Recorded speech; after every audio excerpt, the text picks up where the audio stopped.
So, what to make of this seeming chumminess between the Clinton campaign and certain members of the press corps? Joining me is Tucker Carlson, co-host of Fox News Weekend. Tucker, you've had a chance to look at these things. What do you make of them? Well, they're shocking. I would say a couple of things. So I sent a bunch of reporters out today to get comment from the various news organizations involved in this. Oh, tell us in the about majority what you got. of cases, we got a no comment. Now, think about that. What would be the justification for a news organization whose whole mission is predicated on the idea of openness, of an open flow of information, of honesty, to say no comment? We're just not going to respond. We don't have to, and we're not going to. That was their response. And the reason they're not responding, I think, is because this is, let's call it plainly, this is corruption. This is collusion between the principals and the people who are supposed to be watching over them, the watchdogs, the press, and doing so on our behalf, that is, readers and viewers. We imagine, we the consumers out there in the rest of the world, that they are working on our behalf to get answers on our behalf from people in whom we vested power and money, government. And yet we're now finding that they are, in fact, colluding. In some cases, as with John Harwood, he was giving campaign advice to the chairman of Hillary Clinton's campaign, John Podesta, who's saying, you know, that Ben Carson, you should watch out for him. In another case, yeah, there was a warning, wasn't there? That's exactly right. He warned them about Ben Carson being a potentially strong candidate. Yes. In another case, he basically expressed revulsion at Donald Trump and said, in effect, I'm glad that I was so tough on him in the debate. Now, he was one of the moderators of one of the Republican debates, and as you'll recall, it was controversial because he seemed to be singling out Trump for tough and what some people said was unfair treatment. And his response was, look, I'm a reporter. I'm asking tough questions, which is, of course, what we're supposed to be doing.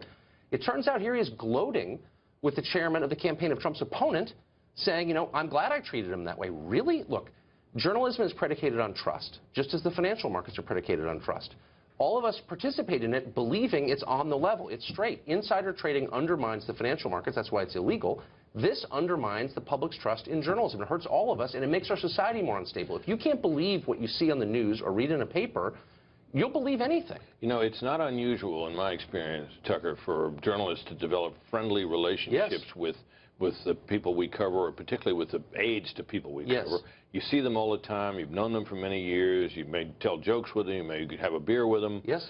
But I don't think it's common to write little reviews of a candidate's performance and send the review by email or whatever to the candidate's manager. I think that's a little unusual. And you're absolutely right. I ran into Mike McCurry 2 nights ago, who was Bill Clinton's press secretary, who I like a great deal. I like him a lot. I was happy to see him.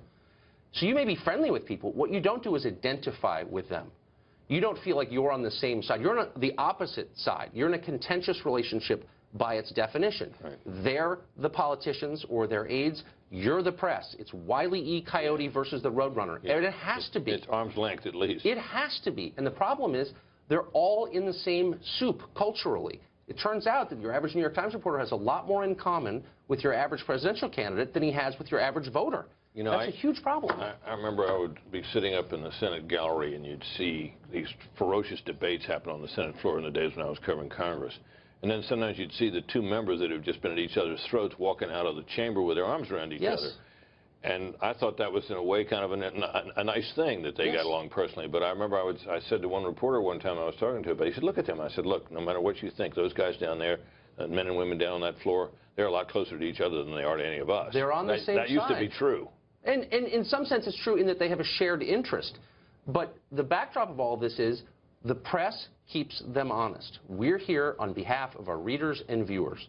And if we forget that and we start to believe that really we're on the same side of the people we cover, and not just politicians, but heads of large companies or Hollywood or anybody with power, we should be a backstop against their overreach. Do you think this is a consequence of a bias that we've all recognized that occurs with these journalists toward the party they favor, whose ideas they favor, and that they don't really recognize that they have the bias, and they cause them to slide into these peculiar relationships? I think that's part of it. I mean, journalists are liberal overwhelmingly, but they always have been, and it hasn't always been this way. I think it's a cultural affinity is the problem. I think everyone in the political class is from the same background as everyone in the press. They all went to the same schools. They have the same cultural assumptions. They're basically the same people who just took different paths. It used to be the press was comprised primarily of working class people. It was a trade. And so they didn't actually have that much in common with the people running the country. And that was good. Maybe we should get back to that. But that's what people complain about the elites in the press corps. Tucker, thanks very much. Thank you, Brett.